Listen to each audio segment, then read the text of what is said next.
Hello, my friends. My name is Robert Dean Steele, and this is your daily Bible class. Well, we're in 3 John. What a great book. We've learned about Gaius. We've learned about the fact that prosperity and health begin on the inside out. And now we're looking at basically verse number 5. It says, "Dear friend, you are faithful in what you are doing in brothers and sisters, even though they are strangers to you." He says, listen, you are called to be faithful to whatever you are doing, and you are to do it to others, even if they are strangers to you. That means that if someone comes to you with a need, you're to meet that need. They may be strangers, but you know what? They are Jesus in his distressing disguise. You know, Jesus talks about something in Matthew chapter 25. He talks about the sheep and goat nations. And he talks about how that people would come and they would need food and shelter and they would need help, and when they came, Jesus said, "You did it to the least of me." They said, "When did we see you do it?" He says, "When you did it to the least of them." You see, when we help out strangers, we are actually looking through the eyes of Jesus. We are seeing them as Jesus in his distressing disguise. That's what was asked of Mother Teresa. How can you help out the lepers in Calcutta? She says, "I look at them as Jesus in his distressing disguise." And so here is John saying, listen, when someone comes to you and needs help, when someone needs hospitality, you are to do it, even if they are strangers. They have told the church about your love. He says this love is always demonstrated in what we do. You see, it's one thing to say you have faith. James says, hey, you say you got faith?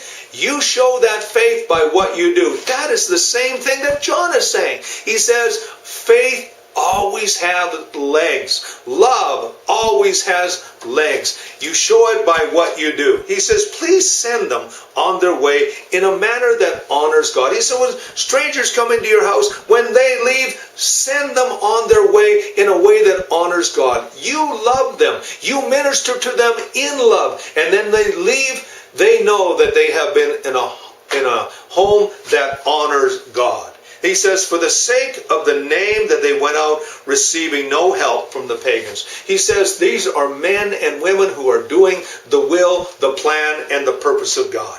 They went out receiving no help from the pagans. The pagan world doesn't care whether or not someone preaches the gospel. The responsibility of taking care of those who minister the gospel are those who are of the gospel. That means that if someone comes into your situation and you're able to help them and send them on their way so that they can continue preaching the gospel, you have done exactly what God has wanted us to do. He says, we ought therefore to show hospitality to such people so that we may work together for the truth. He says there are people doing the work of God, and we are joint heirs with them. We are workers together. We may not be able to go, but we should send them. I love what Oswald J. Smith said. He says, if I cannot go myself, he says, I will make sure that who is ever sent will be well cared for. That was the philosophy of People's Church, and is still the philosophy of the great People's Church in Toronto. And we in turn should be involved in the work of the Lord. When someone comes to your church,